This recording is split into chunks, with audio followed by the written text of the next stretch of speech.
سلام دوستای خوبم، امیدوارم که حسابی عالی باشید و اوضاع بر وفق مرادتون باشه. ما گفتیم آخر هفته بریم یه جای غذایی درست کنیم، یه وقتی تو طبیعت بگذرونیم. تصمیم گرفتیم بریم سطح طالقان. شب رو رفتیم اونجا، طلوع رو اونجا بودیم و از تماشاش حسابی لذت بردیم. اولش گفتیم یه قهوه درست کنیم تا حسابی آنلاین شیم، پر انرژی شیم، بتونیم که یه روز خوبی رو داشته باشیم. به به، قهوهمون آماده شد. فکر کن تو این ویو قهوه رو بریزی، بعد نوش جانش کنیم. آقا ما تصمیم گرفتیم که نودل سبزیجات و تن ماهی درست کنیم.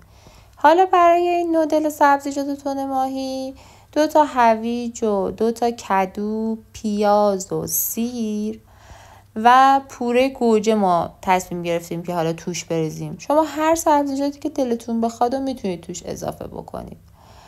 هویجا رو با این پوستکنا اینجوری دراز درازش میکنیم، با کدوها رو با همون پوستکنه میکنیم. حالا جلوتر میبینید که خوشگلم باشه. حالا از هویج و کدو بگذاریم، شما ویو رو میبینید؟ به به، هیچ کس اونجا نبود، یعنی ما بودیم و خدا و ابر و کوه و آب و به به.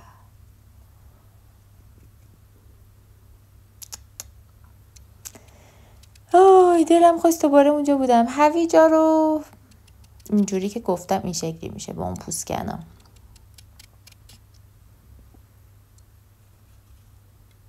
ما دلمون میخواست که کدوها با پوست باشه. شما دوست داشتید میتونید پوستش رو بگیرید. کدوها رو هم اینطوری دراز میکنیم رشته‌ای که قشنگ زودتر هم بپزه. اینجا دیگه فرس شدم دیگه، دستم تون شده دیگه. خب پیازارم اینطوری خلالیش میکنیم. میگم شما هر جوری که دوست دارید میتونید خورد کنید، یا از هر سبزیجاتی که دوست دارید میتونید داخل این غذا استفاده کنید.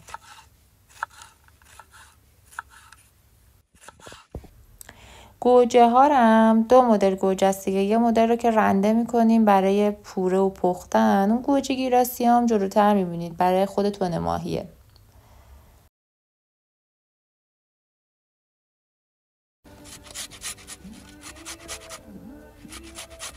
گوجهش هم گوجه زمستونه، سفت.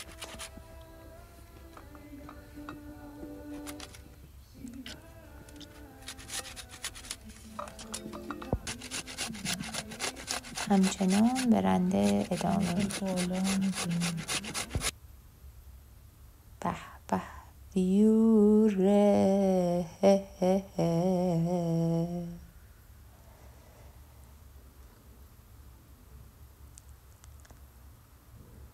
همکنون در صحنه کلاغو داریم.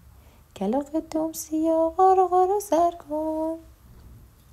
خب مایتابه رو میذاریم داغ شه، پوره گوجه فرنگی رو بهش اضافه میکنیم.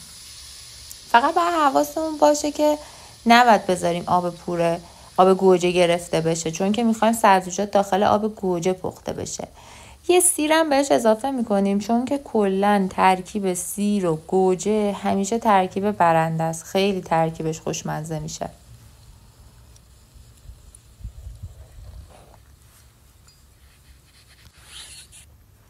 حالا سبزیجاتمون رو بهش اضافه میکنیم.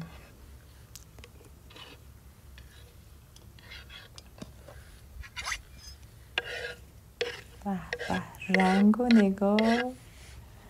نگاه ترکیب رنگ و قشنگ این ترکیب برنده است.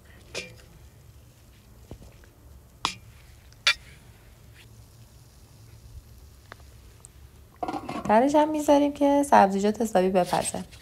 ما 3 تا نودل تصمیم گرفتیم که بذاریم بپزه. قبل از اینکه حالا به مرحله نودل برسه، ادویه هاشو به خود این سبزیجات اضافه کنید با اون ادویه پخته بشه که حسابی طعما تو هم بره، طعم ادویه.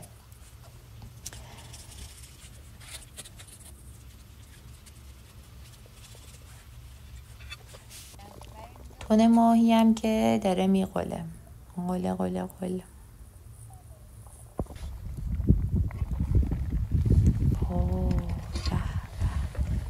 سبزیجات که به این حد از که این قشنگ پخته دیگه، به این حد رسید، نودلا رو بهش اضافه میکنیم.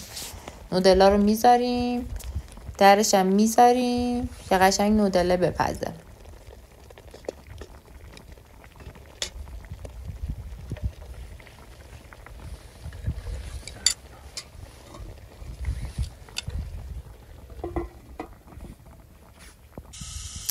خب تن ماهیمون که آماده شد، اونو با روغن خودش توی مایتابه قشنگ سرخش کنید. خیلی هم خوشمزه تر میشه سرخ بشه.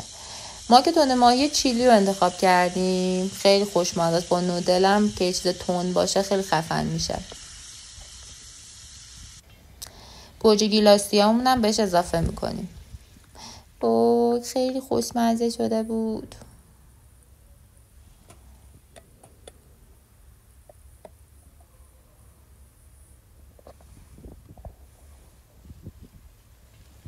به به، ببینید درشو که برمی داشتی نمیدونی چه بویی میزد بیرون از اون مایتابه.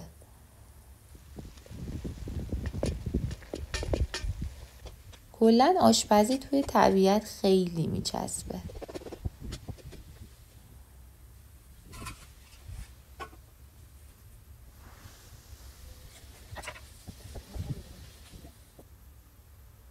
ما یه 2 تا پنیرم داشتیم، پنیرم اضافه کردیم بهش. پنیرها رو هم میذاریم رو نودل. اینجا دیگه ما نودلمون آماده است، فقط درش رو میذاریم که پنیر آب بشه. غذا آماده شد. به همین سرعت، به همین راحتی، به همین خوشمزگی. اینجا اونا رو میریزیم رو اینا. ببین این مایتابه، ببین پوری رو میبینی؟ کلن 10 دقیقه هیچی دیگه ازش نمونده بود. پیشنهاد، آب دهنم قورت دادم. پیشنهاد میکنم که حتما درستش کنید، حالا یا تو طبیعت یا تو خونه، و ازش لذت ببرید. واقعا ترکیب همه اینا با هم خیلی چیز خوشمزه‌ایه و حتما سد طالقان برید و از زیبایی‌های اونجا هم لذت ببرید. امیدوارم که دوست داشته بودید یا دوست داشته باشید ویدیومونو. خیلی دوستتون دارم. تا ویدیو بعدی، خدا نگهدارتون.